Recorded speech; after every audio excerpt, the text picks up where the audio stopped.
Halo, selamat malam semuanya. Nah, hari ini Ibu akan jelaskan sedikit tentang rencana pembelajaran semester kita atau RPS ya, secara umum aja ya. Jadi di sini ada, seperti kalian lihat, ada capaian pembelajaran lulusan CPL. Nah, ada 4 hal yang diinginkan di sini: mampu bertanggung jawab pada pekerjaan di bidang penganggaran, menguasai konsep teoritis dan metode analisis, menerapkan pemikiran yang logis dan sistematis melalui konteks pengembangan dan implementasi ilmu pengetahuan, lalu mengambil keputusan secara tepat dalam konteks penyelesaian masalah di bidang keahliannya berdasarkan hasil analisis terhadap informasi dan data. Jadi di sini kita ya dituntut bukan hanya sekedar kita belajar teori ataupun hitungan, tapi kita bisa menganalisa ya apa hasil hitungannya itu ya.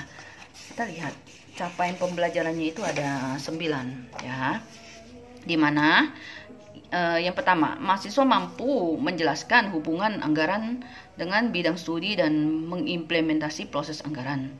Mahasiswa dapat memahami pengertian dan konsep penganggaran, memahami teknik-teknik forecast, rencana penjualan terpadu, kebijakan anggaran produksi, anggaran bahan baku, anggaran tenaga kerja langsung, anggaran biaya overhead pabrik, dan anggaran fleksibel atau variabel ya.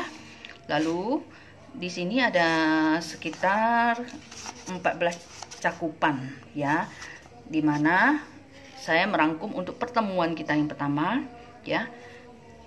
Kita bahan kajiannya ya, saya jelaskan singkat ya. Pengertian penganggaran, fungsi penganggaran, kelemahan anggaran ya, termasuk saya sudah menyampaikan RPS dan RTM ya, beserta tugas-tugas kalian apa saja selama yang 1 semester ini ya, dan ketentuan perkuliahan. Nah, kemudian yang untuk pertemuan kedua, kita mempelajari konsep forecast, metode yang digunakan dalam konsep forecast. Kemudian minggu ketiga itu metode yang digunakan dalam konsep forecasting, metode SKP, dan analisis industri. Minggu pertemuan keempat itu pengertian dan konsep anggaran penjualan, metode yang digunakan dalam konsep anggaran penjualan. Yang kelima itu langkah-langkah penyusunan anggaran penjualan, lalu praktek penyusunan anggaran penjualan. Pertemuan keenam adalah pengertian dan konsep anggaran produksi, lalu metode penyusunan anggaran produksi. Pertemuan ketujuh adalah langkah-langkah penyusunan anggaran produksi,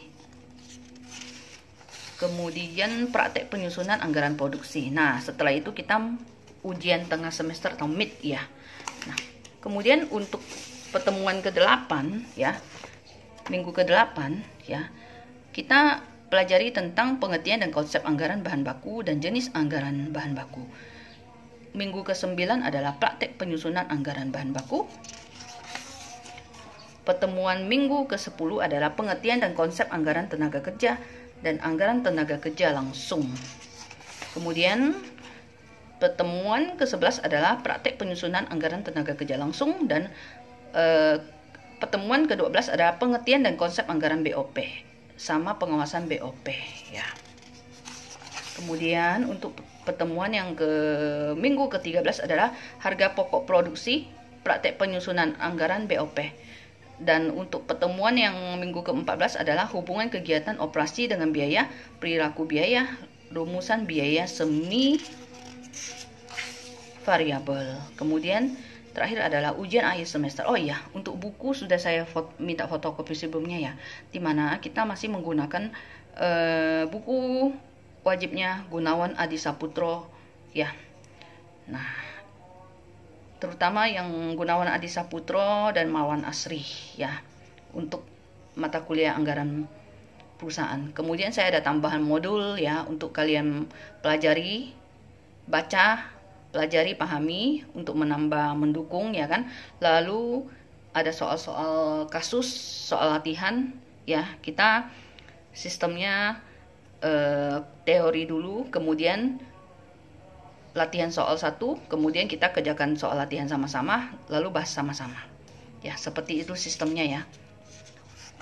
Kemudian lanjut ke, saya bahas ke ini, rencana tugas mahasiswa atau RTM ya.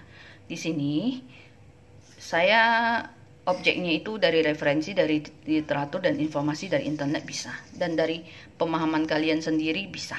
Nah, jadi hal yang harus dikerjakan batasannya. Mahasiswa melakukan penyusunan anggaran serta melakukan analisis detail tentang penyusunan makalah performance budget, analisa dan evaluasi performance budget, penyusunan metode forecast penjualan, penyusunan anggaran penjualan dan anggaran produksi ya. Nah, kemudian kita lihat lagi penyusunan anggaran biaya bahan baku, anggaran tenaga kerja langsung, dan anggaran biaya overhead pabriknya. Lalu penyusunan anggaran fleksibel atau variabel. Metodenya itu kamu bisa menggunakan bahan selain dari textbook, copy textbook, bisa dari internet sumbernya, bisa dari pemahaman kalian ya. Nah, saya minta kalian membentuk kelompok saja ya. Saya kasih tugas kelompok. Ya, nanti kita bagi sesuai jumlah kelas itu ya. Dapat berapa kelompok. Mungkin tidak terlalu ramai ya. Saya minta sekitar 3 atau 4 anak saja ya. Mungkin satu kelompok ya. Nah, dokumen laporan tugas itu maksimal 15 halaman. Sudah termasuk grafik, gambar, dan tabel kalau ada ya. Tugas diketik 1,5 spasi menggunakan font bebas di atas kertas ukuran A4. Ya, tugas diharapkan dapat dikembangkan semenarik mungkin oleh mahasiswa sehingga proses penerapan anggaran dapat dikuasai oleh mahasiswa. Ya, nah struktur itu ada cover, pendahuluan tentang topik bisnis, alasan pemilihan bisnis, visi misi sasaran pencapaian, daftar aset yang kamu perlukan, strategi pemasaran bisnis, pembentukan logo atau gambar, rancangan pendapatan dan biaya dari bisnis, dan rancangan penempatan jabatan dan gaji untuk operasional bisnis ya. Nah, untuk tugas mungkin secara detail nanti saya sampaikan langsung kepada kalian ya via Zoom langsung, atau nanti saya juga bisa sharekan PowerPoint-nya ya, dan kalau ada pertanyaan boleh ditanyakan ya. Tentang tugas itu nanti ada pembahasan sendiri ya. Nah, kita fokus ke RTM dulu. Nah, untuk RTM di sini memuat 7 bab besar dalam buku Gunawan, yaitu mahasiswa mampu menerapkan konsep anggaran dengan baik ya. Ya, yang pertama itu pembahasannya adalah konsep anggaran. Lalu yang kedua, mahasiswa mampu memahami dan menerapkan konsep forecasting penjualan. Yang ketiga, mahasiswa mampu memahami dan menerapkan anggaran penjualan. Yang keempat, mahasiswa itu mampu memahami dan menerapkan anggaran produksi. Yang kelima, mahasiswa mampu memahami dan menerapkan anggaran biaya bahan baku.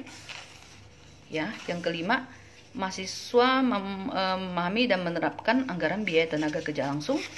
Keenam, mahasiswa mampu memahami dan menerapkan anggaran biaya overhead pabrik. Dan terakhir, mahasiswa mampu memahami dan menerapkan anggaran biaya fleksibel atau variabel ya. Oke, untuk pembahasan RPS dan RTM sekian dulu ya.